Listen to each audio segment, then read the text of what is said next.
బాగా అలసిపోయిన కార్తీక్ వెళ్ళి బెడ్ మీద పడుకున్నాడు. అప్పుడు తనకు ఆ నిద్రలో ఒక భయంకరమైన కల వచ్చింది.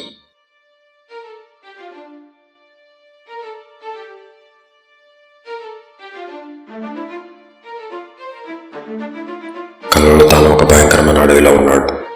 అక్కడ ఒక పాము ఇంకొక పాము మీద దాడి చేయడం గమనించాడు. ఎలాగైనా ఆ పామును కాపాడాలని అనుకున్నాడు.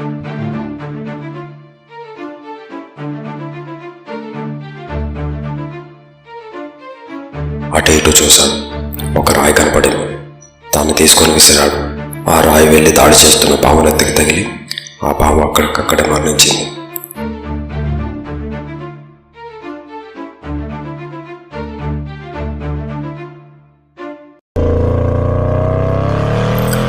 అలా కొన్ని రోజుల తర్వాత ఒకరోజు తన బైక్ మీద ఎటో వెళ్తూ ఉన్నాడు.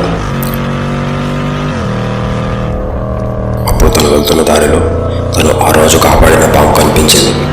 కార్తీక్ బైక్ ఆపాడు.